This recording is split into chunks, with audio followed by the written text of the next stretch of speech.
नमस्कार साथियों, देश को मिला एक नया उपराष्ट्रपति।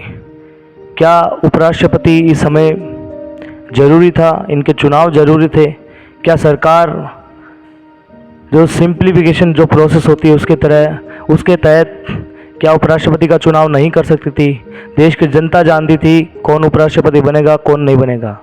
तो फिलहाल हम डिस्कस करने वाले हैं देश के उपराष्ट्रपति के बारे में। देश को एक नया उपराष्ट्रपति मिल चुका है।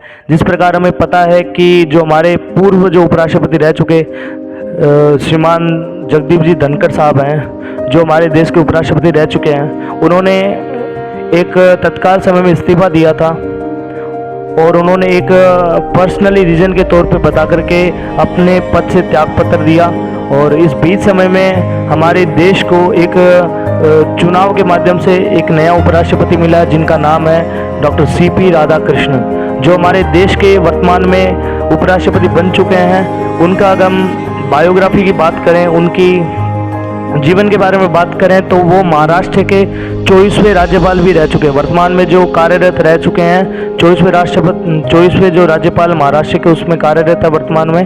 और अब जब चुनाव हुए हैं तो उसमें उनको एक जीत मिली है। 490 वोटों के हिसाब से उनको उपराष्ट्रपति के पद पे बिठाया गया है। विपक्ष ने भी अपना एक नाम लिया था, जो हमारे न्यायमूर्ति भी रह चुके हैं पिछले समय में, पूर्व न्यायाधीश भी रह चुके हैं कोर्ट में, हाई कोर्ट में।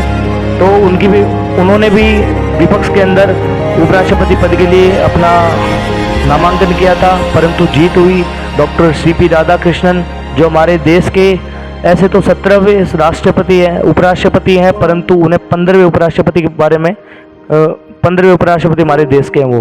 कारण ये है क्योंकि जो 2 राष्ट्रपति रह चुके हैं, इनका कार्यकाल 2 बार रह चुका है, 2 बार के लिए वह राष्ट्रपति बन चुके हैं, इसलिए वह हमारे 15वें उपराष्ट्रपति हैं और 17वें भी उपराष्ट्रपति वही हैं। और उपराष्ट्रपति देश का दूसरा सबसे बड़ा संवैधानिक पद होता है। और इसी वीडियो में मैं आपको ये जानकारी देने वाला था। धन्यवाद, नमस्कार।